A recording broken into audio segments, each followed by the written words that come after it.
Hello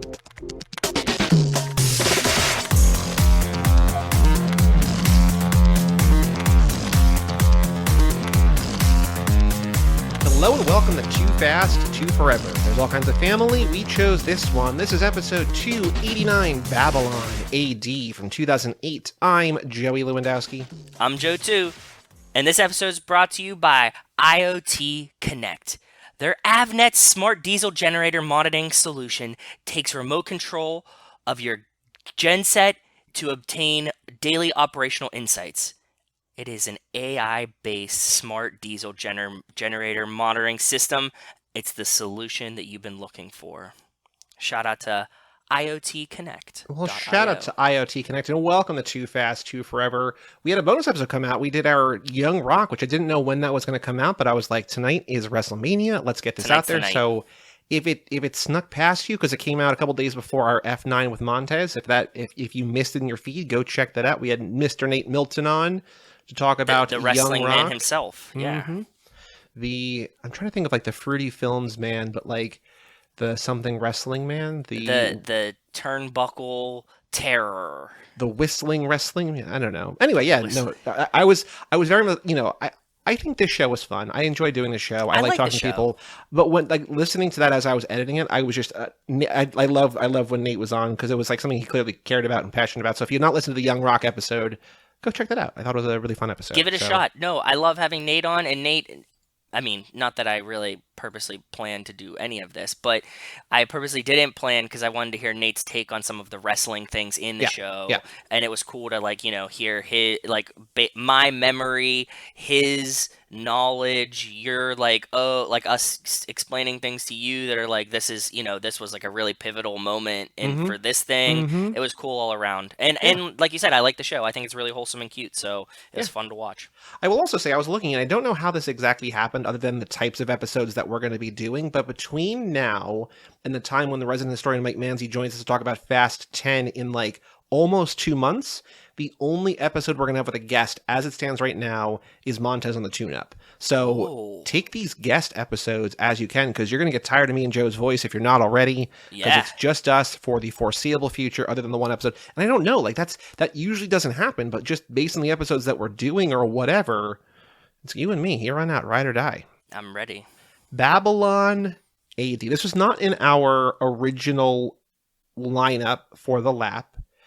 Because I think that like there were a handful of Vin movies too many to cover all of them. Yeah. And I'm like, you just got to cut some of these. And like, I hadn't really heard of this one. And I'm like, I want to cover the big ones. I knew we wanted to do the Triple X and whatever. Makes and then sense. like, I was like looking at things. I'm like, oh, Michelle Yeoh's in this.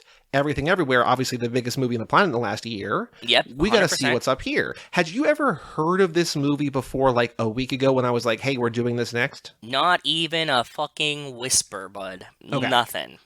I've never heard of this movie. Never. But yeah.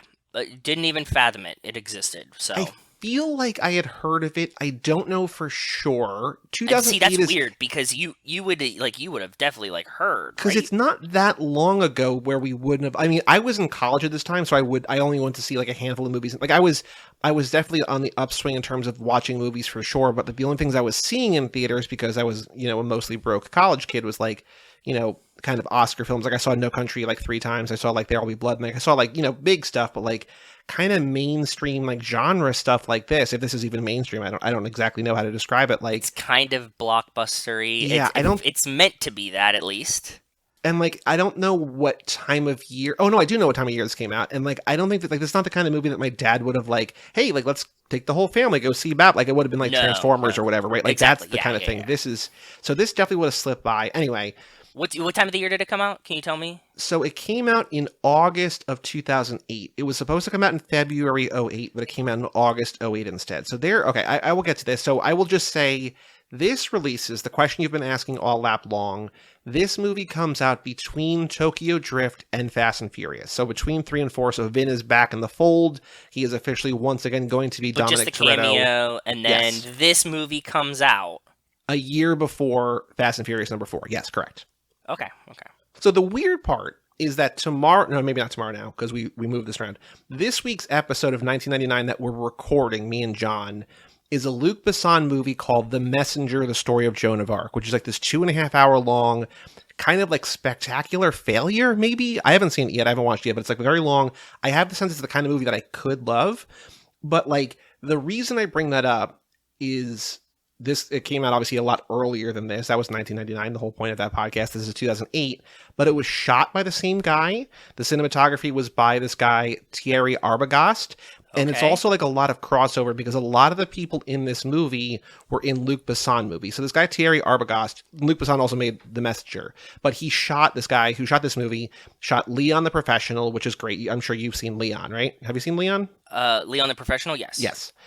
He did Lucy, the Scarlett Johansson movie. He did The Fifth Element. He did Valerian. He did Catwoman, which I don't think is a Luc Besson movie, but he's done a bunch of. So like, I was just like, oh, and he also did The Messenger. So I was like, that's weird that these two movies that like I had basically not heard of before like 2 months ago, I'm watching basically back to back, shot by the same guy, and like all in this kind of like French world or whatever.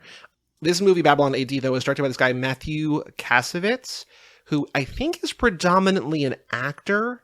He was the love interest in Amélie, that French movie that a lot of people love, that I love, that I haven't seen in a while, but he's the love interest in that. Like, he's the main male actor in that across from Audrey Tautou.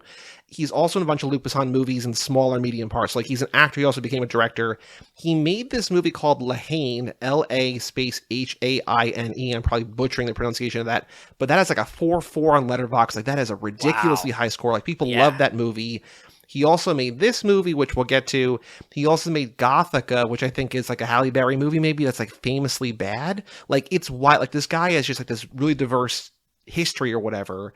He's also French, and like I think it just, this kind of feels sort of Luc Bessonian ways and whatever, and it's just like it feels in that sort of wheelhouse. But the story of this movie is that this guy fought apparently every step of the way with 20th Century Fox, and this was not at all the movie that he wanted to make. And so I think it's very interesting. Like, I wanted to see a movie. The only reason I picked it, because I had never heard, I knew nothing about other than Michelle Yeoh, is I'm like, maybe it's Vin doing something else, right? Because I knew it was kind of probably sci-fi, and like we know by this point Vin is probably going to be Vin, but maybe it's different. I don't know. Maybe it's something different.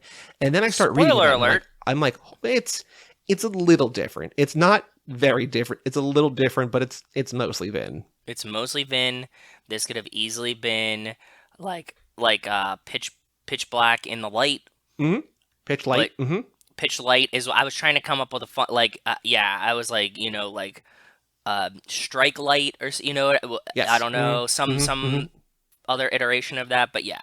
So there is a book called Babylon Babies that the guy who directed this movie was developing the adaptation, because the guy who directed this also wrote it. And he was working on this movie for 5 years, right? Like, this is a thing that he cares about a lot. Babylon Babies. When this movie eventually comes out, the director calls it, quote, a bad episode of 24. So like when you're talking that shit about your own movie, things broke bad in a way. Yeah. So this guy says that 20th Century Fox... Okay, so actually, really quick. So if you don't know what Babylon AD is, it's on Tubi. My library has it. You can rent it everywhere for a couple bucks. There are 2 versions of this movie. There is a 90-minute theatrical version, and then there's one I said it's a little bit harder to find, but I think you watched the unrated cut, right? Like the uncut, unraw, I whatever. Watched the raw, unrated cut that was an hour and 40. Yes. So that supposedly is closer. Who knows? We'll get back to that in a second. But if you don't know what Babylon AD is about, veteran-turned-mercenary Toorop, Toorop. Which sounds a lot like they're saying the beginning of Toretto in the movie and then stopping. I also just heard Turok, like the video game, like the dinosaur video game from N64. I had typed down Toro, as in T-U-R-O, and was like, is that what they're calling him? But Toorop. Okay. Toorop. Veteran-turned-mercenary Toorop takes the high-risk job of escorting a woman from Russia to America. Little does he know that she is host to an organism that a cult wants to harvest in order to produce a genetically modified messiah. That's a description on IMDb. I feel like that's a major spoiler. I feel like that's spoiler. That's the whole revealing turn. The third act twist of this, but yes, we'll get back to that in a second. Glad I didn't read that. No, I didn't read that before. I copied and pasted without even reading it. I just went in there. I picked up on what this movie was doing very early, and I think it might have been because I saw the word Babylon bait. Well, we'll talk about it anyway. All throughout production, this guy, Mathieu Kassovitz, is trying to make this movie, and 20th Century Fox is interfering, according to him. Who knows what they say. It had to get bailed out because it went long, it went over budget. They didn't have snow. They had all these weather issues. They tried to they had to reshoot things and shoot things in different locations and move the production and whatever. So they had to find more money. They were going long, whatever. He says that not a single scene that he shot was the way he wanted to shoot it. Everything was changed. I don't know. I think this guy either he had a genuinely miserable time, or he's an insufferable French artist who the system was just no man, just make a fucking movie. I don't know what, because all of the. But he's made movies that people love, so I can't really blame without any context. If he's made movies that people are 4.5 on Letterboxd, and then he has and he comes out and's this movie is shit. There's some disconnect there, right? Yeah, I have absolutely no idea. But this guy, I think mostly an actor, but Gothica, Halle Berry has a 2.6 on Letterboxd. It's not very popular. I haven't seen it, so I don't want to really kind of cast aspersions against it, but I don't think it's a very good movie. But that's his second most popular. I don't know. It seems like this guy made one amazing movie and then not again. Who knows? I don't know. I don't know the backstory of that. Reports say Fox, the studio, cut 70 or more minutes out of this movie. The director's no, it's closer to 15. So I'm guessing if he's right, it's closer to the version we saw. I don't know. But there's a 90-ish minute one. There's a 100-ish minute one that we saw that is out there. You can buy it, you can rent it, whatever. The version we watched, I guess, is known as the European version, even though it's the uncut one, whatever. And that's known to be the best version he was able to make. I kind of wish... I mean, I don't want to watch the shorter version, but I kind of wish that I watched the shorter version too, just to see if it's really kind of a chaotic mess. Because the movie makes sense as it is. It just isn't. Did it though? Because I was paying attention, and there's now that you explain this to me, I was gonna come in and be "What the fuck is this movie about?" And did I miss large chunks of it? It does jump to there's a new character you're and he's "Oh, good to see you again." It's just wait, have we seen him before? That, and then he's we have to get through customs, and then they're just at a hotel. The funniest thing in this movie to me is so they start in Europe, right? In this new country called New Serbia, right? Yes, New Serbia. And they're when he gets hired to do this job and bring this girl to America, and I'm okay, here we go. It's gonna be a road movie, and then we cut to the sky, and there's a regular ass airplane flying across the sky. I'm oh, so we just airplanes. Okay.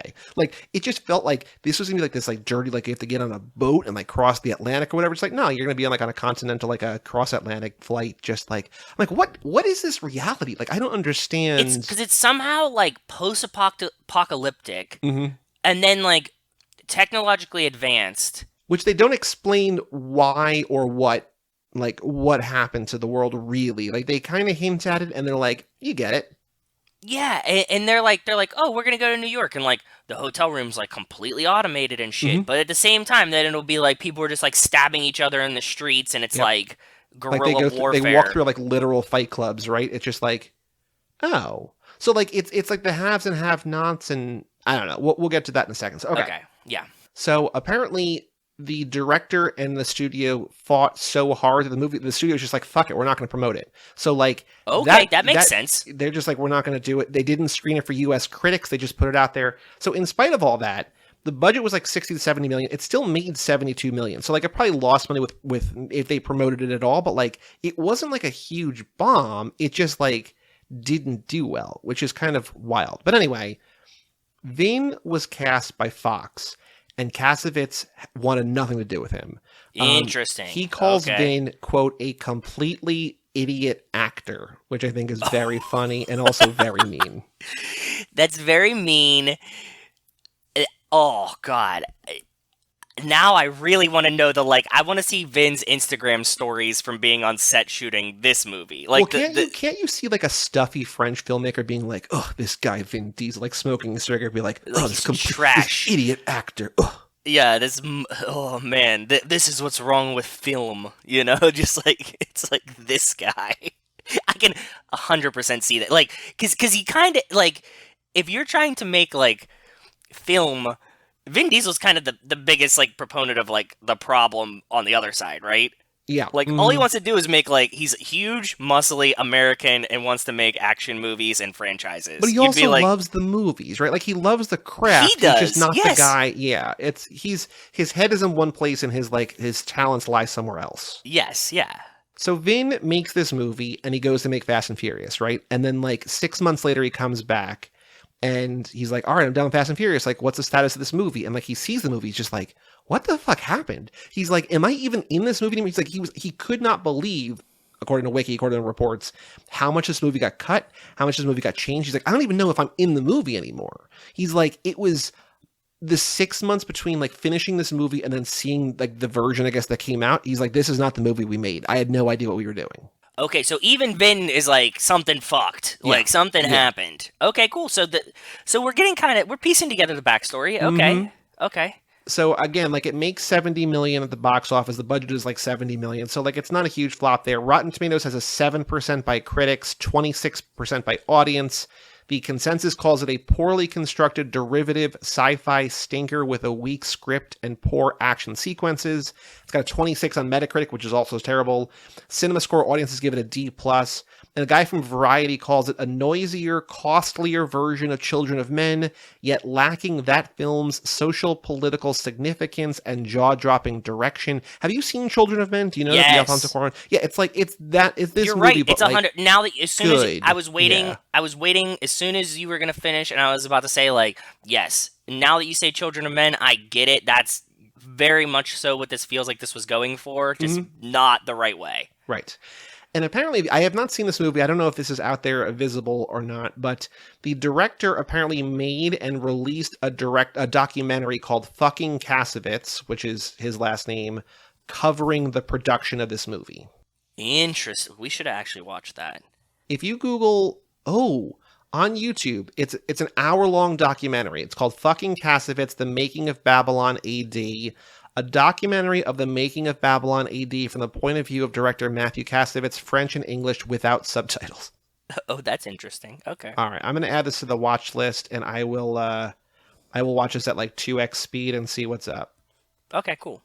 I'm of the mind that it's a miracle that like any movie gets made, because I feel like there are so many egos that like moving just everything, parts, pieces, production, everything. I get it. But then when you have French filmmaker has a vision for this thing that he's taken 5 years to write, and the studio's Fox like, is in charge, hey, and Vin we're Diesel gonna put was Vin Diesel cast. in this, and it's just like, no, can we say no? No is French and English. It's the same thing. It's just no, right? So yeah. Also, the RZA did music for this. Did you see his name in the credits? No, I missed them. But songs by the RZA. Oh God! So this French guy was just getting terrorized. What did he do that Fox was like, you know what, we're gonna fuck with this guy this week? Don't know. Have no idea. Doesn't it feel like this is like an April Fool's joke on this guy? It does. It really does. I think what he made is not bad. I think the issue is it's kind of forgettable because it doesn't really make sense. Like, if it was worse, it would be better. If it was better, it would be better. But instead, it's just like, you kind of get that she's pregnant or that something is like that, right? And it's just like, oh, okay. The whole time I was just like, oh, this is the Oracle. Right, like from the rip. Like the very first time where she's like, oh, we can't go in there, and then the bomb explodes. I'm like, okay, so she has like some kind of like Sixth Sense Oracle bullshit. Yeah. They're transporting the Oracle. Right. And then like, okay, fine. I was like, let's do it. And then like, it really doesn't get interesting from there. Like she never. He's like, what's wrong with you? And then Michelle Yeoh's like, we don't talk to her. And then like they move somewhere else. It's like, oh. Okay. Yeah, and it's like, well, the doctor will fix her, and they're like, okay, and then all of a sudden Vin's like, does she have a virus? And you're like, I don't think that's what was happening here, but no, yeah, I don't know. But I watched most of this last night. I finished it this morning, but I was saying to you, the opening voiceover, the opening monologue delivered by Vin Diesel is either going to sell you on the movie or scare you off, and like it calms down after that. Dude, but Vin drops so many other movie lines into this fucking movie. It's wild, dude. I mean, at one point he says, trust no one. I'm like, okay, so that's just the X-Files, right? Like there's like so many things, just like he's just quoting things, but not like with a wink, just like saying things like, I'm super smart. He said, like, he made me an offer I couldn't refuse. Like he does like all of these fucking like movie things. Yeah, all of it. It's very strange. I'm going to put the opening voiceover in here because this is the first thing you hear. Save the planet. Whenever I've read that bumper sticker, I've had to laugh. Save the planet. What for? And from what? Ourselves? What about God? Can he help us? I don't think so. God gave us what we have to see how we'll use it. Shit, rats in a cage would have done it better. Life's a bitch and then you die. Bumper sticker philosophy. Yeah, right. Sometimes. So I hear that and I'm just like, what is this movie? Like, is he... Like, I guess it sets him up as, like, this anti-hero, right? But I'm just like, I don't know...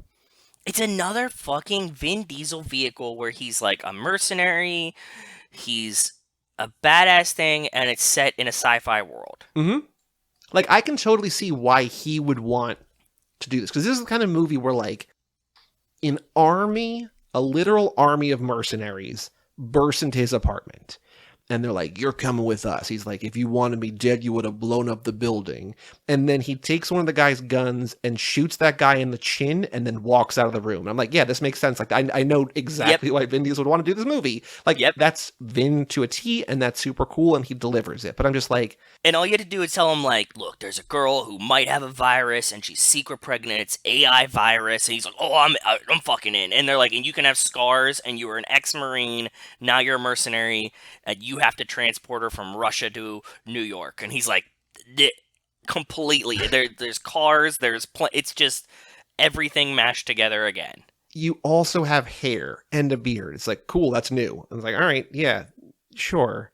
The head scars really felt like he was like, oh, cool. Like, I always want to put, like, scars on for, like, my D&D character. So, like, that works. Like, it's like, nobody explains why he has head scars. He just has them. It's like, okay. It's just like, yeah, he's seen some shit. It's like, okay, well, like, this movie is... Like, we talk a lot, and the idea, and it's always better to show, not tell, but sometimes you have to tell some things. And this movie's just like, look at this world, look at this guy, look at this thing he's been through. And it's like, yeah, that's cool. And it's like, what does any of it mean? The movie's like, look at this other stuff. It's like, hold on. Yes, you're right. This movie definitely suffers from a case of, like, there's a lot of showing and no telling. And, like, I think this is the kind of movie that I could have really, really loved. And I think it's worth seeing because I think it, like, has cool stuff. But at the same time, I'm just like, I don't know what any of it means. And it's also the kind of movie where, like, when he finally meets up with Michelle Yeoh, and she's like, I've got 3 rules. Wherever the girl goes, I go too. The less interaction she has with the outside world, the better. And no foul language. And Vin just goes back to her, I got 1 rule, don't fuck with me. It's just like, come on, dude. Like, I get what you're doing, but, like, it's just like an action movie kind of cliche, and, like, it's funny to an extent, but I'm also like, more, maybe, please? It was weird, though. Like, I noticed this, too, that Vin gives, like, a fuck at the beginning, so I was like, oh, this is a sweary movie, right? Because, like, we don't see too many Vin fucks, right? In this whole thing. We get to that part that's like no cursing, and then after that, he pretty much does stop. He does.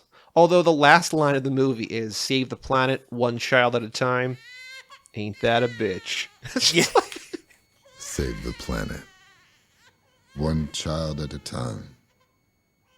Ain't that a bitch? There's a lot of, like, And then the movie ends, and then it just says, to my daughters, and it's like, oh boy, okay. But yeah. So what did you think, other than being confused? Did you like parts of this movie? Did you not like it? Did you feel it was different at all from what we were? Because, like, a lot of the movies that we've done, like Find Me Guilty was pretty radically, and not radically different, but different enough that it was like, oh, this is something different. But, like, was this different enough to warrant seeing, or if people have been sort of following along, do you think that they don't need to see this movie? No, I think you could totally just watch Pitch Black and be like, oh, just imagine, like, if Pitch Black and Children of Men were combined but not good. Like, not that I don't think that this movie isn't bad enough to be bad. It's just like it's just a mess, and Yeah. I don't know where it went wrong. Like I can't even begin to describe where I think it went wrong. Like we've been talking through it. Like it's a lot of the show not telling thing. It's like the movie feels like the storyline is confused. It definitely feels like there's large chunks of it that are just missing, and maybe that would help explain some stuff. But I can't put my finger on one thing where it's wrong, but also it's not bad enough to be like, oh, this is like silly, goofy fun because it's like it's so bad. It's just like it's the kind of thing where like the people who are making it on every step, the guys who are directing it and writing it and filming it, writing, but filming acting. it, but like they all know what they're doing. It's just that none of it's gelling. And again, I think it's kind of the miracle of movies where you're like, oh my God, that was a good movie. Like, I can't believe that actually like happened. And here, it's just like, how did none of it come together? It's strange. I just don't get it. It feels bizarre. It really does. What I did love seeing, and I thought there would be more to it, is that when Vin gets hired to do this job, right? Yes. The way that they pick him up is they have this gigantic magnet drop down a car. And I'm like, that's a cool entry or cool like arrival. Sick. And then he gets in the car. In the back seat. In the back seat, by the way, mind you, which was very strange to me. I was like, I don't think I've ever seen Vin get in the back seat of a car. So no. And then the magnet just pulls the car away. I'm like, you're not going to let him drive? Like, what? Yeah, I was very thrown off by this too. Like, car drops down. It's like an old I don't even know what it was. Like an old Lincoln. It kind of looks like a Mad Max. Like it's all like reinforced and fortified and like just like this badass cages kind of on the windows. Yeah, and it's like an old Lincoln or like an old Cadillac or something, and then it just like magnets him. He gets in the back seat, lights. He smokes this whole movie, which also felt very weird, right? Did it feel weird to you too? Because there's no smoking in Fast and the Furious, correct. And so Vin just like chain smoking in this movie essentially feels very, very bizarre to see. Like I think he definitely like smoked in like Boiler Room or something. It's not like, and you have that picture of him, the classic picture of him like on the balcony smoking. So like he probably does smoke in real life, but like just seeing him chain smoke here, I'm like that just feels out of character. Like that was the most different thing for this Vin character. Well, I think that's how you know he's a bad boy. That he smokes, right? It's like he says the F word and he smokes cigarettes. It's like, ooh. So he's like the 12-year-old definition of bad boy? Yeah. Okay, that works. I think so. He gets to this monastery where Michelle Yeoh is, and she's like been tasked to take care of this girl, Aurora. And then he pulls out this map, and it's like a paper map that you could buy like since like the 1960s or whatever. Who knows? And okay, yeah. This is sick. This was actually the coolest part of the movie. I lost my mind at this. I thought this was so sick. So it's like a regular paper map that unfolds that you can get for like $1.95 at like any gas station. But it's also like a screen, like it's a digital map, and like it just like it tracks, and it's like a GPS, but like on a paper map. And I'm like. And he can iPhone expand contract the map, and I was like, this is fucking sick, and we absolutely do need that. Yeah. They don't do anything like that really until they get to the fancy house at the end. It's just like, there's all this cool technology in the world, and we're not going to show you any of it. It's like, oh, okay. Or just selective pieces. That, like, it doesn't... Yeah, it feels disjointed in that sense, too. This is what I was trying to describe with the, like, it's post-apocalyptic. Like, some places you're in, it's like, oh, these people are like Vin goes out and kills a rabbit, skins it, and, like, makes rabbit. And you're like, okay, wow, okay, this is like it's tough here. And then you, like, see a map that you can, like, expand yourself. Oh, I thought you were going to say, and then he goes out and kills another rabbit later in the movie. It's he does. It's like, how did you learn how to cook rabbit? It's like, I was a mercenary. It's rule number 1 of mercenary school. And you're like, what are you talking about, dude? So Michelle Yeoh basically has nothing to do here. There are fight scenes where she doesn't do anything. Like she does no like high wire acts. Like she does no like, nothing Crouching Tiger, nothing Everything Everywhere, nothing cool. She gets shot point blank in the chest in the end and dies. It's like, all right, so like you have this really cool badass action lady here. They actively cage her in this movie. It's a bummer, right? Yeah, it's like I was really, and she's doing good. Yeah. Like she's not like doing bad. She's not like she seems like she's into it and she wants to do it. Like she seems enthusiastic about doing it too. Like you could just like read it on her face. Because what was it like? What did she just come out and tell like somebody to go fuck themselves about a movie or something? Oh, maybe, probably. She did. She just came out and somebody was like, oh, like, this is why I didn't put you in my movie. And she was like, well, I didn't want to be in your stupid fucking movie. Like, look how it did or whatever. or somebody else wanted to do everything everywhere all at once or something, was like, I would have never put you, I don't know, something with Michelle Yeoh. And either way, in this movie, she seems like she's enthusiastic about doing it, exuding from her in the character, right? Especially considering most of this movie is just the three of them kind of walking through like a desolate world, right? And like Yeah. they all have to be good, otherwise this entire thing is terrible. And they all are pretty good. They play well together. And then for the movie to be like, okay, like we cast you because you like have been in one of the most inventive, best action movies of the last ever.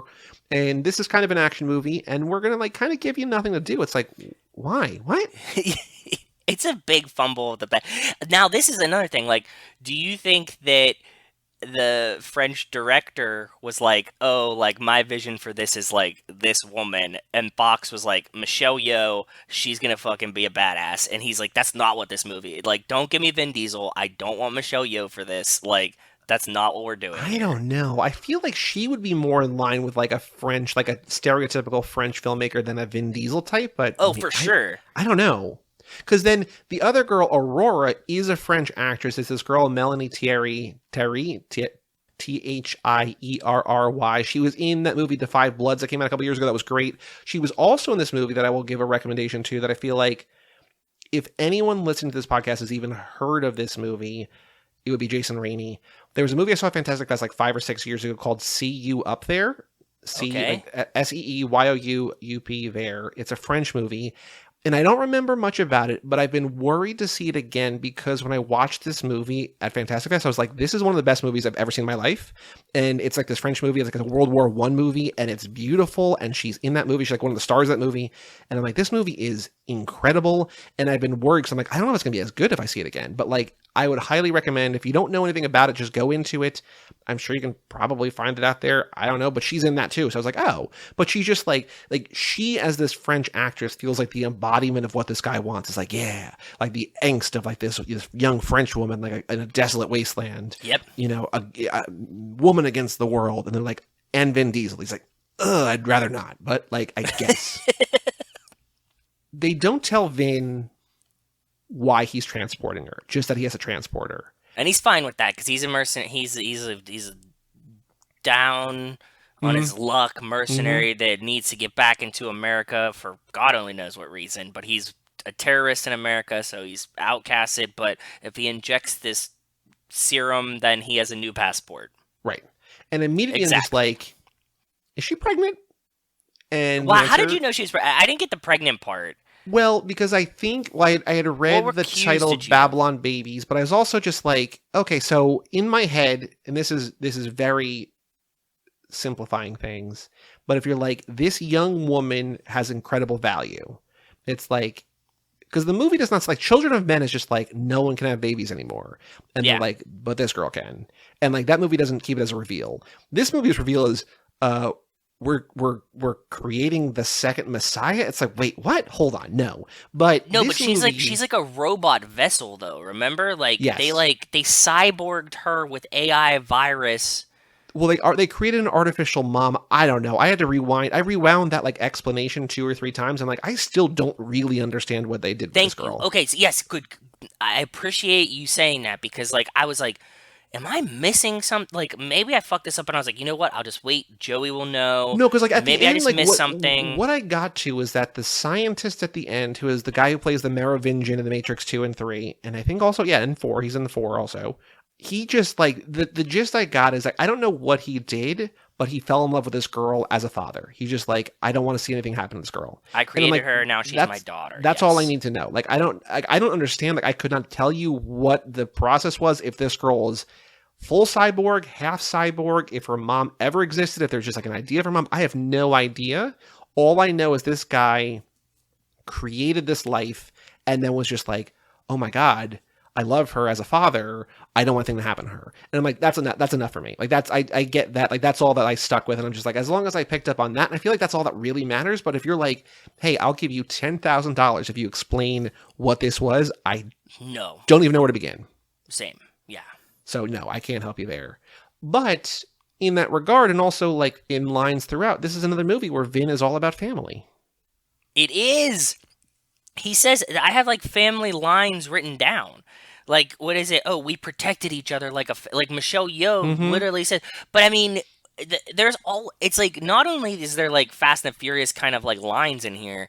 There's just like the other movie lines kept throwing me off too. Like you're in Yeah. like a serious scene, and then Vin drops in like he's very aware that like the Godfather exists Mm-hmm. in Mm-hmm. this Mm-hmm. universe, and you're like, what the like. How far in the future are we? Because it can't be that far if it's like the God. I mean, it's the Godfather, but like the Godfather is like still like in your mind that you just like rattled this off and like did you Right. watch it on your space map or like how did you see this? Because there doesn't seem to besides like one giant TV that only plays one of the screens was like midget fights or something. Mm-hmm. Did you see this? Mm-hmm. And I was like, what the fuck did they like? I get this is hey man, Lance Barnaby from School. I get it, Right. but like that was like. Is that what you guys really went with? Like, I don't know what year this takes place in. All I know is that at one point Aurora says, I thought they went extinct in 2017. I'm like, tigers, yes. There's just okay, tigers. so this movie's in 2008. 2017, tigers went extinct. They created artificial tigers. And then they made artificial tigers of the artificial tigers. Is how which Yeah, like okay. second generation artificial tigers. And While Michelle Yeoh's holding a child that we've never seen before, all of a sudden they just added another fucking kid out of nowhere. like on that train or whatever, Yes! right? I'm just like, yeah, where? Okay, sure. Michelle Yeoh's holding a kid, and then like he's talking to Aurora across from him. I'm like, is she holding Aurora? And then she's just like holding some stranger's kid. Yeah. And I'm like, I'm like, what the fuck? Did I just totally like? Did I look down? No. And just like black out for Nope. like 6 minutes and then come back up? No. Unless we blacked at the same part, but I'm just like, oh, and like, like that's not super far into the movie, but that's far enough. I'm just like, all right, I guess that's what's happening now. Same. She Like has I like a kid. Yeah, and then the kid's gone. It's not like the kid like joins them. It's just like on that train, Michelle Yeoh was just like canoodling somebody else's child. Yeah. We kind of transport to Triple X for a second because We do. all of a sudden they're on snowmobiles and they're like racing away from people shooting missiles at them. And Vin does a backflip on a snowmobile and then does another backflip on a snowmobile and jumps off it and lets a missile hit the snowmobile to block the missile. And I'm just like, is this the kind of movie that we're like having an action sequence like this? Like, I guess. It doesn't, you're right. This doesn't feel like a movie that should have action sequences. Like I like Not the like whole this. like I think what works in this movie in that kind of regard is when like Vin pulls a gun on a bunch of guys in the street and they all like surround Aurora and they're all basically like, we're ready to die, like we're gonna protect her. And like that's not action, but it's like action adjacent enough where I'm just like, okay, I get this. There's a snowmobile chase where there's missiles being fired, or like at the end when like he has to run, jumps through like a van and then closes the doors on a missile. That's because his truth serum passport that he injects into himself also has a tracking chip. Spoilers! Like, we didn't see that fucking coming. Mm-hmm. It has a tracking chip in it, and they have missiles that follow the tracking chip in Vin's brain. So they just shoot a missile willy-nilly, and it just, like, seeks him out. So, and Aurora's like, how can you stop it? And Vin goes, only by death. And I'm like, okay, so he's going to die, because we've already seen her, like, kind of fix him up. So I'm like, okay, so he dies, and she brings him somewhere, and, like, comes back to life, and just like, yep. Yeah, that's exactly how it played out. So, like, then they're shooting, this is, like, the third or fourth one they're shooting at Vin Diesel, because they just have unlimited programmed missiles that seek only Vin Diesels. And so like by about the third time, we get a little bullet time in this one. It goes in slow motion right past Michelle Yeoh. She seems very nonplussed by it, but whatever. And Aurora pulls out a gun, and they have this like really like serious moment where she like shoots him. And they're shooting it like they're selling it like she actually has to kill him. Yeah. But you know off the rip that that's not what's happening. No, it's just like, so he has one, like the only thing that anybody has to do in this movie is he has to get her to someplace. Yes. And then they're not there yet, and he can't, because if he dies, no one has any goals in this movie. So we're like, okay, so he can't die. So yeah, she shoots him so she can, like, so the missiles stop because they will stop when he dies. Yes. And then the next scene, we see him getting wheeled along on a gurney, and he's got like, he's missing part of his body because like he was dead too long or something. And they're like, too bad we can't make him pretty. And it's just like, okay. Oh, yeah, and then they cyborg him, too. Mm-hmm. Like he's got like a metal leg and a metal arm and whatever. Like finger gloves that are like cyborgy, and and then once he had the one eye spectacle shits, I was like, come on. There's a lot of pitch black in this. I did think what was really funny was that there had to be the scene. I think this is just for the 4 quadrant movie. I don't know, but like the Vin animal magnetism, where like somehow Michelle Yeoh goes away and it's just for like him and 3 Aurora. minutes. And then, like, they somehow are both in the bathroom, and, like, she's about he's to, like... showering. Yeah. He had just showered, so he's in a towel, shirtless, Mm-hmm. looking hot with his United States Marine Corps tattoo on his arm. Did you see that terrible, terrible tattoo where you could see, like, the light skin around it? Because I was noticing the terrible tattoos because you had pointed out, I think, earlier in the lap with some other movie or something, but I'm just like, oh, that is clearly, like, a decal, a apply-on tattoo. Yes, the United States Marine Corps one. They look like they're like drawn with like Bic pen. Yes. A lot of the time. Mm-hmm. You don't have tattoos, but like like if you see a tattoo, that it's like right. Especially if it was like a Marine Corps one. We're in a post-apocalyptic world now. Like that thing's gonna be blue, right? Like it's gonna be like an old like army tattoo type situation. But nope. No, but it's just nicely like faint black. Yeah. Just freshly done. He gets out of the shower, shirtless, wet, and she comes up to him and it's like, oh, they're going to go at it. And then Michelle Yeoh walks in the front door and they're all just like, all right, now what? Like, no one addresses it. They don't kiss. No. Nothing happens. The entire movie... Even like, Michelle Yeoh kind of just, like, brushes it under the rug. She's like, the bus leaves in, like, 30 minutes. And they're like, okay, we'll just get ready then. And it's, like, clearly, like, he's in a towel. They were about to kiss. Because there's been no sexual tension the entire movie. Like, it's been... Well, if anything, also, it's been, like father-daughter. Yeah, exactly. Yeah, and, I get that it's the Vin animal magnetism that is, impossible to stop. But it's also, like, that's not the vibe you've been setting up. No, not at all. I was very, very turned off by this. Like, any of the Vin movies where he's, like, dealing with a fucking child, right? Where it's like, oh, like, even when we had, what was, like, the daddy daycare or whatever, right? And she's like, ooh, like... The pacifier, yeah. Mm-hmm. The pacifier, and she says, like, something creepy to him, and he's like, look, like, no. Right. Like, I'm an adult, you're a child. Like, that's not how this works. Like, that's how that should have went. Not, like... Because how old do you think this girl is? 16, maybe? 16, maybe, right? Like, that's what I felt, too. Like, I was thinking, like, 15, 16, right? Yeah. Like, and I'm like, so that just makes it weird. Vin's not nearly close enough to her age to this, like, for this to not just be, like, really weird. Right. Super, super strange. Anyway, Michelle Yeoh gets killed. Yeah. Vin gets killed by Aurora. They bring him back to life, and they're like... They did explain her name. She was named after an Aurora, as you can guess. Uh-huh. That's some Twilight shit. It's just like, oh, yeah, it's like an Aurora. Yeah, okay. But then the guy is like... Okay, because she kills him, and then no one knows where she went, which seems impossible. Yeah, I mean, Vin has a tracking chip in him, but, like, this girl... Also, they seem to have God's Eye at some point, too, so, like... This movie makes this out to be that this girl is the most important person on the entire planet, and you're telling me that no one knows where she is? Not one. And she was in a crowd and got exploded. Mm-hmm. Which they also just are like, well, she has superpowers, so like, I don't know what the fuck to tell you. Bomb blows up in her face. It just like, she just matrixes through it, and then she just walks away. Uh-huh. But the guy who brings Vin back to life is like, well, you know what happened. When she killed you, your brain kind of died. Or I don't remember how he describes it. I wish I knew, because it was just like... Well, because she knows everything. She knows everything everywhere all at once. Yeah, it's like your brain still took things in, even though you weren't aware of it, but you have a lot more information in your brain than you think you do. So they connect like a VCR basically to his eye, and they rewind his memories. They do. Joey nailed it, yeah. This is technology that we have in this world. Okay.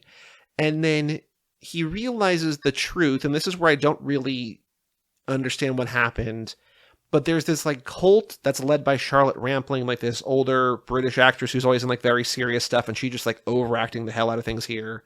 They have like all this power, and they tried to create another Virgin Mary, There's a religious cult, and then there's like mercenaries, and then there's also like bad people. Mm-hmm. And it turns out like the religious cult, I think, are also the bad people. Probably. It doesn't really. It's not very clear, but like there's like some there in the Venn diagram. There's like some overlap there. But they somehow either made or grew or created Aurora's mom and Aurora, and they put twins inside Aurora. Yes. So she's a virgin, like the Virgin Mary number 2, with twins, and she's going to save the planet, basically. With these twins. How? No one knows. Other than just, like, general faith, I guess. As you said, like, as the movie is ending, she's giving birth to these twins. Mm-hmm. Vin's there. She has to die as the twins arrive. And then he goes, "Ain't that a bitch?" And that's it. That's the end of the movie. Yeah. So, okay. So they rewind his memories and they're like, "Oh, she's in the woods. Got it." And so he goes and finds her in the woods. Yeah. And I look at the runtime of the movie, and there's 10 minutes left, including credits. And I'm like, "There's no way. No way. There's no way this movie even remotely wraps up in 10 minutes." No. And then in those 10 minutes, they jump forward 6 months. I'm like, "You can't do this. You don't have enough time." And they go to the hospital, and Aurora's there, and she says to him, "You're their father now." They literally like yada yada'd over a part of the movie.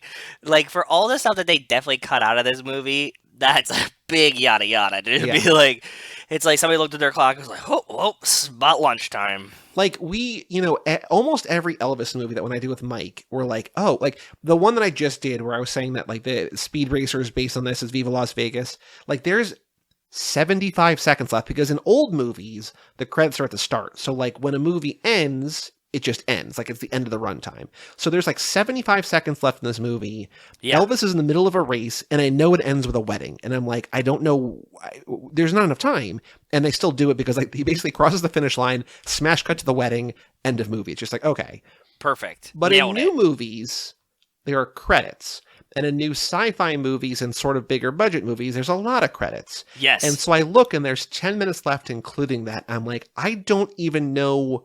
Like, this feels like the start of the second act of the movie. It's like, okay, we're in America now. Vin got her there. Michelle Yeoh is dead. He's got to find her. And he's still got to do the thing. He just got back to life. Mm-hmm. He just finds her. What is going to happen? And what happens is, fast forward 6 months. We don't know. We jump forward 6 months. Yeah, exactly. And they're in the hospital. She's had the babies. We don't see the babies. She says, "You're their father now." He calls her Aurora for the first time. She's like, "Oh my God, you probably used my name." She dies. See, that's a good tell moment, right? Mm-hmm. Like that, we didn't need it because like I really wouldn't have cared if that was the first time he called her name or not. Apparently, it's significant to the movie's ethos in their eyes, but sure. That was a tell moment that we could have used for many. Why are there tigers? Don't know. Save the planet one child at a time. Ain't that a bitch? To my daughters. Yeah. Okay. Whose daughter? That feels like that has to be to Vin's daughters, right? I think it's the director's daughters. I don't think Vin's dedicating this to his daughters. Right. Okay. So that makes it even weirder. Yeah. Well, that's like how the movie Sleepaway Camp opens with "To Mom, a Dreamer," and that whole movie is like, families are fucked up. It's like, why are you dedicating this movie to your mom? What are you saying here? Yeah, pretty much. I don't know. Anyway, I feel like we said don't watch it, and I feel like all we did was tell people to watch it. Yeah, you might be intrigued.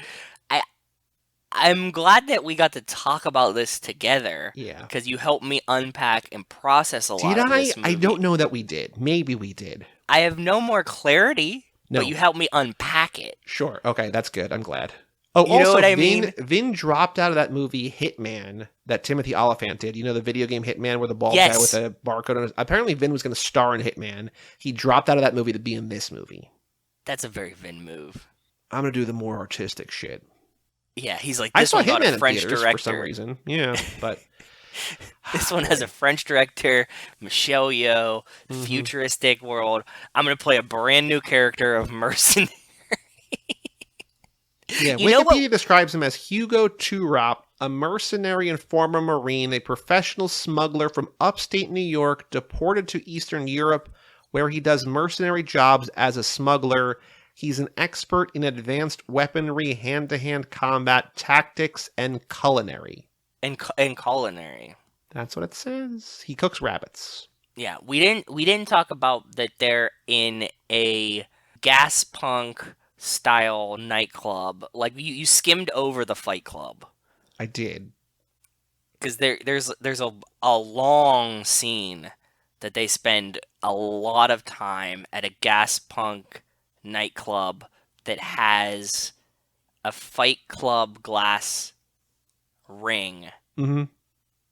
in the air on one side, Mm-hmm. which doesn't seem very opportune. I thought, I was like, if this is like so like, because I don't think people were like really dancing in the middle, you know what I mean? Like, I feel like that should be the show, right? Like, if you have a Fight Club to the death in your nightclub, that should definitely be the focal point.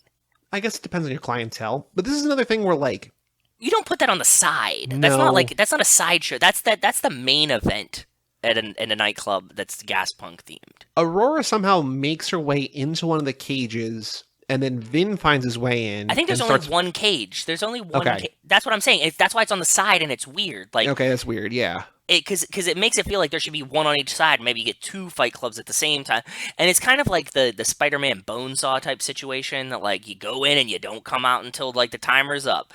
And it's like they give you like 90 seconds or something. And yeah, Aurora just like she keeps like eyeballing the guy that's killing everybody in there. And she's like, no, he's not trying to help me. He doesn't want to hurt me. He doesn't want to hurt me. And then Vin still kills him. Snaps his like, neck. but it's like, okay, like we already knew that she like knew the future and knew secret intentions and stuff like that. Like we don't need to see that again. And Vin doesn't believe that she like. Don't you think like the first time like the bomb exploded, you'd be like, which way should we go? Well, yeah, is this a because bad idea? He's like, how did you know that? And then like he doesn't think about it again. But he's like, you did something crazy there. How'd you do it? And she's like, I don't know. And he's like, all right, cool. That's enough for me. Yeah, and she drives like a Russian submarine. And he's like, how did she know how to drive a Russian submarine? And Michelle Yeoh's like, she knows everything. And he's like, okay, cool. And then like, well, I did think, speaking of Russian submarine, they're like, Yes. we got to get on a boat. And I'm like, oh, okay, a boat. And then like the submarine comes up from under the ice. I'm like, that's kind of cool. I'm like, also, this is very Fate of the Furious. But I'm Yep. just like, this is. Yep. I'm like, okay. And then yeah, she's like, you're killing them all. You're killing them all. And then she starts like pushing a bunch of buttons and like just operating the submarine. Just like, okay, sure. So this girl can just do everything. Got it. Cool. Okay. and Vin just doesn't trust that. Like once you would like the bomb thing, sure, but like once she does the bomb thing and the submarine, you're like Sensei, show me the way. Like, which way do we need to go to get through this? How do we get out of this? You know the answers. So just like I will be the muscle here. Guide me. Tell me where we need to go, and like I'll just kill everybody in sight until we get there. Right? Cool. Fine. But no, Vin's just like, nope. This is a small child until I want to have sex with her, and then she's an adult, and like, okay. Until Michelle Yeoh comes back, and then like, all right, sorry, mom, and then we're gonna move on. Yeah. Oh, did you notice that he had something weird hanging from the rearview mirror in the car when he is driving? I did not. Well, what did you see what it was or no? It was like some kind of chain dangly situation. Oh. I was like, okay, cool. We have something dangling from the rearview mirror. Got it. And there's a lot of God in this movie. They talk about God all the time. For sure. Yeah, it's just like He does not hang. He does not hang from chains though, does he? Or does he? No, I was gonna say that he does not. He does not have the classic Vin pose of wrists above head, dangling from chains. But Joey, I have a very big question for you that we also have not addressed. What's that? Why is there so much fucking Coke Zero in this movie? Oh, probably because Coca-Cola paid them a whole goddamn lot of money to put it in this movie. There's so many Coke Zero signs, including a plane that is sponsored by Coke Zero that they fly on. When did Coke Zero come out? Not the day that this movie did. 2005. Yeah, so this isn't like the Jurassic Park, we introduced the new car in Jurassic Park situation. This is them saying the people who watch this movie are our target demo. We need these people to drink Coke Zero. Like, it was introduced in the US in aggressively. late January 2007, and then Super Bowl basically 2007. So like this is like a year into Coke Zero. So like this is still like Coke being like, hey, not that Diet Coke shit. This is Coke Zero. So I think it's just like, hey, cool dudes with your cool friends seeing this cool movie, drink our cool beverage. In a post-apocalyptic world where there's a new Serbia, what did survive was Coke Zero. It's like the cockroach of beverages. I guess. I absolutely guess, but it makes no sense. And like it's plastered on this plane. Like this isn't a subtle, there's like Reese's Pieces. You know what I mean? It's not like something that's in there. This is like it's just signs fucking everywhere that say Coke Zero. I want to watch the trailer because I want to see if this answers any questions. I will say that the second comment on here from Umquam 14 years ago, I really like this movie. It didn't explain a lot of things, but I think that was part of the point. It left you questioning. Well, it had a lot of points too. It really showed how good people could be and how horrible they can be and how the world would be destroyed if we don't do anything about it today. I don't know if it told us that. This was posted by 20th Century Fox 14 years ago, so this is June 16th, 2008, so 2 months before this movie comes out. They put this on YouTube in the earlier days of YouTube. They're like, check out this new movie. The quality of this video is terrible. I'm ready whenever you are, brother. All right. 3, 2, 1, play. There's no way this trailer is good. If Fox is like, fuck this movie, and this movie doesn't make sense as it is, there's no way the trailer makes any sense. Yeah. Save the planet. There we go. Life simple. Kill or be killed. A survivor's code. Oh. My code. And it all sounds great until the day you find yourself confronted by a choice. A choice to make a difference or to walk away and save yourself. Yeah, so the trailer opens the way the movie opens, and it's like, okay, this is... Too bad it was a dad. This could be cool. Oh, and they do your favorite thing, Joey. Too bad it was the day I died, and then they go back. Mm-hmm. See, Coke. There's Coke There was Zero. just Coke. Yep, Yeah. more Coke in the Times Square-ish. Cross me, and you'll have no place to hide anymore. So they're just playing you the beginning of the truncated version of the beginning of the movie. Yes. Yes. Now please get into the car. Like, I think the actress might be like early mid-20s, but she's definitely playing like a child. Yeah, right? she's playing a small child. Mercy for the weak. I can defend myself. Yeah, Oh, she those are can. the 4 punches that she threw in the entire movie. I hope It you enjoyed is, them in the yeah. trailer. There's her backflip. Mm-hmm.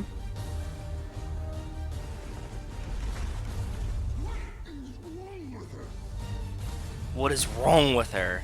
And when they did think that she had like a virus in her, I'm like, so this is a Hattie Shaw thing, right? Where Same. it's like, yeah. Yep. Oh, There's and they're the, like, there's the makeout. yeah. Almost makeout. Boom. See, here we go. Oh, good. We just ruined the whole... Okay. Okay, sure.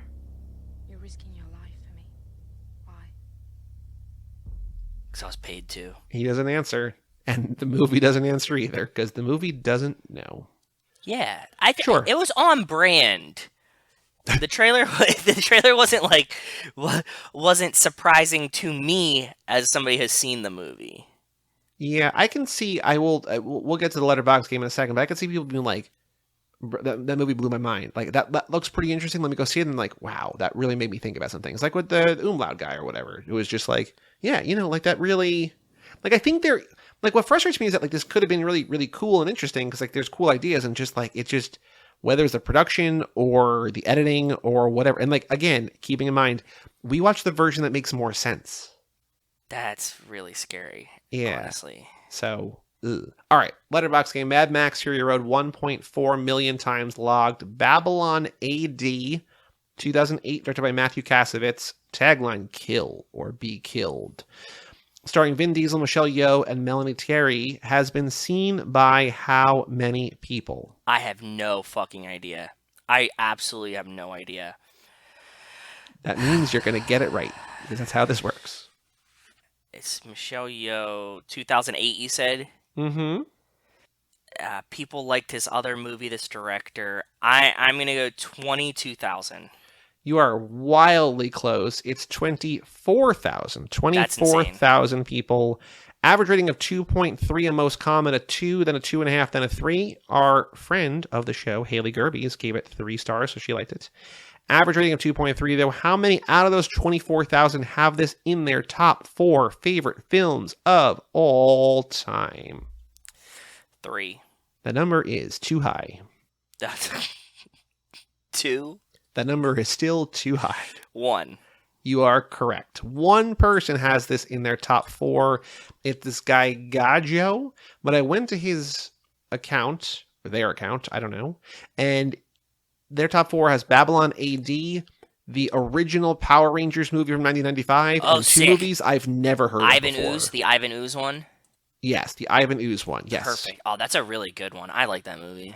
So instead, we are going to go to Sammy Ed, whose picture on Letterboxd is Tom Brady. That picture of Tom Brady, you're like, oh, you definitely had liposuction because his like cheeks are hollowed inside. Oh, from like right before he retired, like last year. Yeah. Because Sammy Ed did not. Well, you know what it is? It's that fucking drug that they all take now. Oh.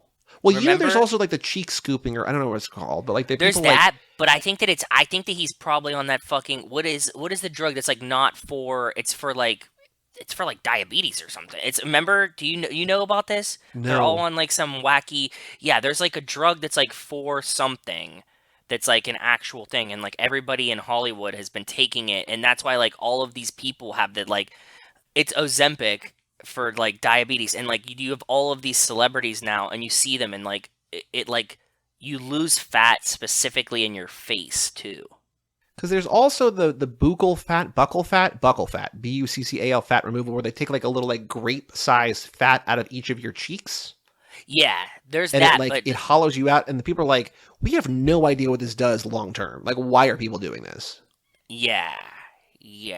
But this Ozempic thing is like a trend, and like somebody caught on to it, and like a bunch of people in Hollywood like have been like getting prescribed it, even though they don't have whatever it is, because it like suppresses your appetite, and like but like the side effect is it makes your face all like fucking shrunken in like that.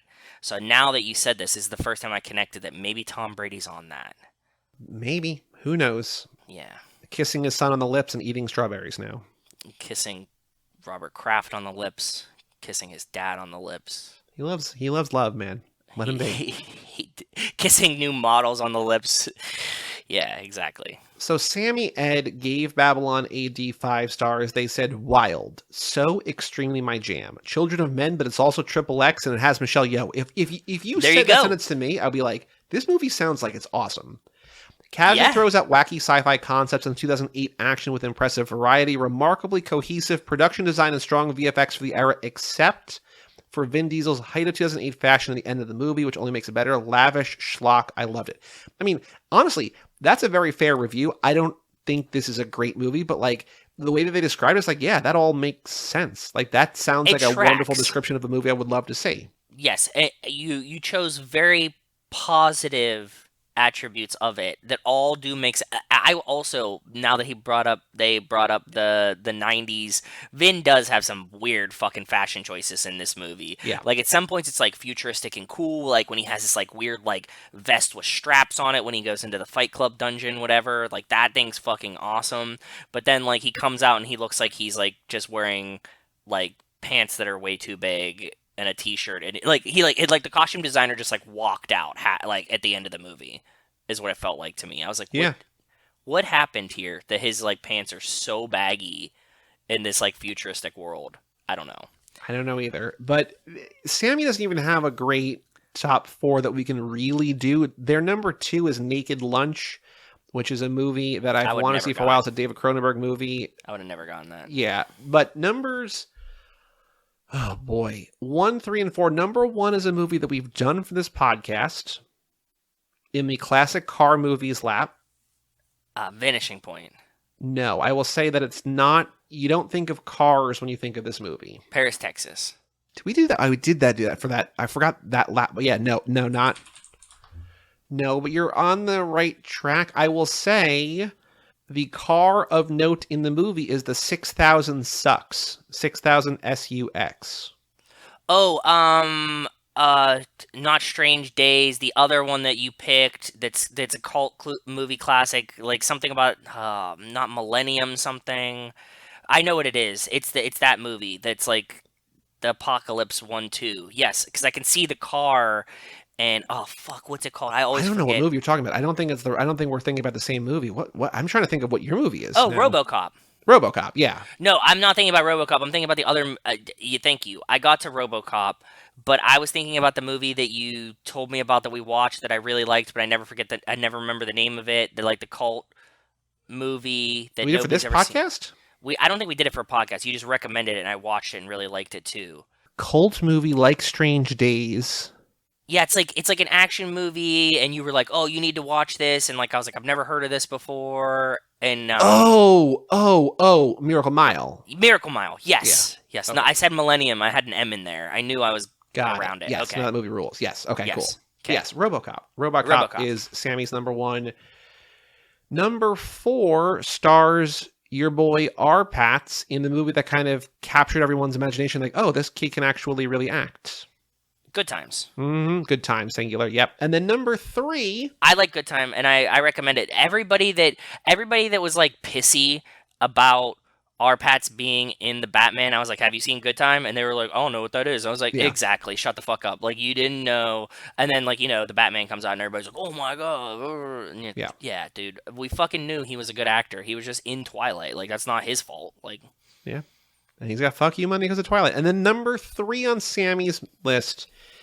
I don't know that we've talked about this on here. It's a wild movie. It's a very bad movie. okay. It stars Hugh Jackman. It's a movie that one day maybe Mike and Dan will cover on Monster Pod, but it came out in the last 20 years. Starring Hugh Jackman that Monster Pod could cover. Wild movie, pretty big flop. I don't know. Kate Beckinsale, the female lead in this movie.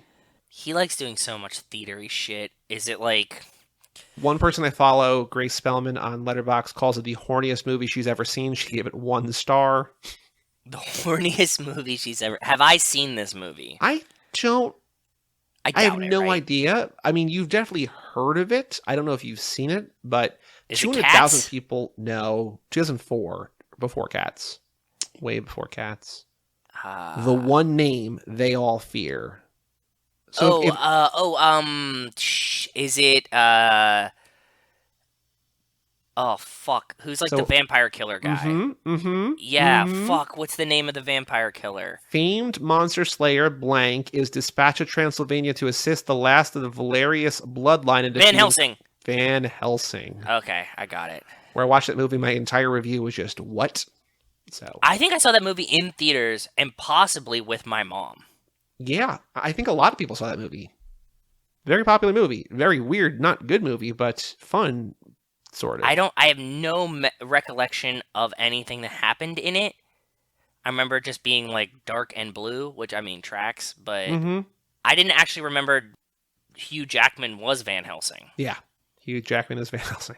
Okay. So RoboCop, Naked Lunch, Van Helsing, and Good Time, and the right idea about Babylon A.D. So shout out to Sammy Ed, whose description is elf off. That review for this movie for Babylon A.D. Dead on. Oh, something else I wanted to say. I did Google Babylon A.D. like I forget why. I was like maybe trying to figure out what the different something. And like there was an article from 2021 saying that Vin would really like to turn Babylon A.D. into a franchise. Of course. And I was like, wow, this makes so much sense. Even after, now, it's even fucking weirder. Do you tell me Vin was like, am I even in this movie? What happened? Yeah. And the director hated it, and hated him, and hated the movie, and Fox hated everybody. And then Vin goes, you know what? That could be a franchise, though. He's trying so hard. He really wants to find something to hook his teeth into, sink his claws into, right? And he's Dude, like, you "Oh, say this all the time Babylon." about Tom Cruise, but like I think Vin is Yeah. the hardest working man trying to find a second franchise. Like he's working so hard to find one that like hits. I feel like Vin is better at it, even though He's Tom closer. Cruise's movies are better, but people I don't know. It's wild. It's weird. Vin's getting close. Like Triple X, like almost. There's 3 of them. Like Pitch Black, almost. I Almost, mean, there's Guardians 3 of isn't them. really his thing, but Guardians is success. It is weird though. He really wants that thing. he wants like the third fucking franchise, and he wants it to be a sci-fi thing where he could just be, you know, essentially like Van Helsing of whatever sci-fi world that he draws up. That's what he wants, and he can't just get the sci-fi one to hit yet. I will say I'm following Sammy Ed now on Letterboxd because Sammy Ed has 9 lists. They have one called Evanescence Core, which they call an action subgenre that held a Beretta in a leather glove to the wallet of goth teens. That's movies like The Matrix and Sleepy Hollow and Boondock Saints. Okay, then they fair. have That's a good list. Proto-Evanescence Core, which is Evanescence Core before The Matrix. And they have Post-Evanescence Core. Like, I just think that, like, it's... I don't understand. There's the Cruise, there's Betamax Murders. Like, Sammy Ed's got, like, wild takes on things, and I'm interested to learn more about their brain. Yeah. About their brain. They're still using Letterboxd. They only have 10 followers, so they'll definitely see that I follow them. I don't know, but yeah, so shout out to Sammy Ed. That's what a find. That was awesome. Yeah. Anyway, Babylon A.D. Also, not only shout out to Sammy Ed, but shout out to Cassie Wilson, Ben Milliman, Nick Burris, Alex Ellen, and Justin Kleiman, and Brian Rodriguez of High School Slumber Party, Wes Hampton, Jerry Robinson, Dan the Duke, Hayden Renato, D. Donato, Michael McGann, Lane Middleton, Lindsay Lewandowski, Nate Milton of the Kings of Sport, Jason Rainey, Tom Price, Mike Gallier, Josh Buckley of Whole Lot of Wolves, Michael Moser, and Jessica Collins, a.k.a. Montez. I was thinking as I was editing the Young Rock episode that I was like, you know, that promo that we talked about him cutting, like the makes me sick. I was thinking about like you did like the Jessica Collins, aka Montez. Like her name at the end there goes really well. The Montez. I think so too. You need to. That one's really fun. Oh man! And now I just want to go watch more rock.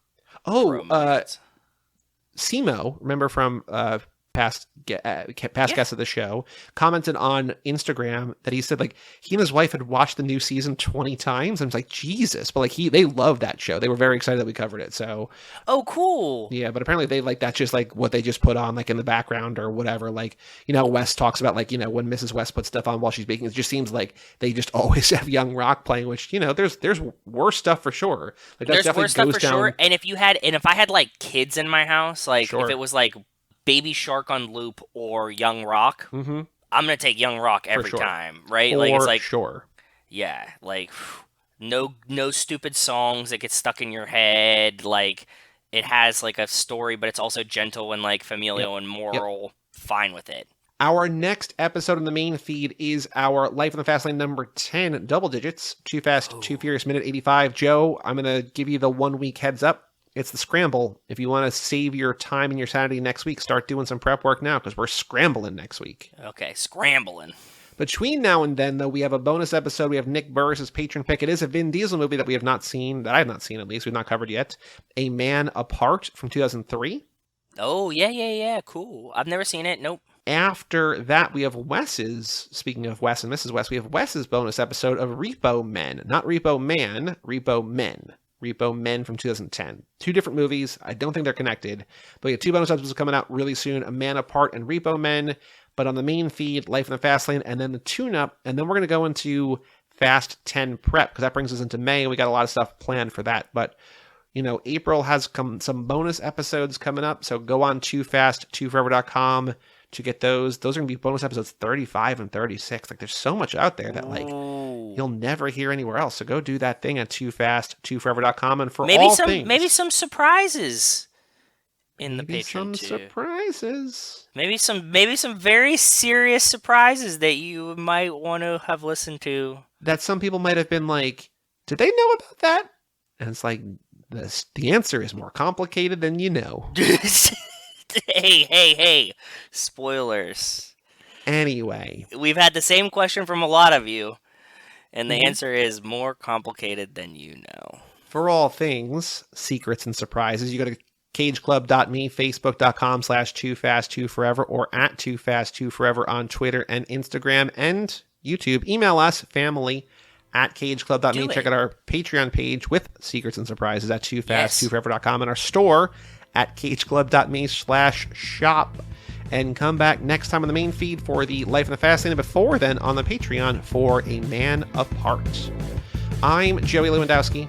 I'm Joe too. And we will tell you all about it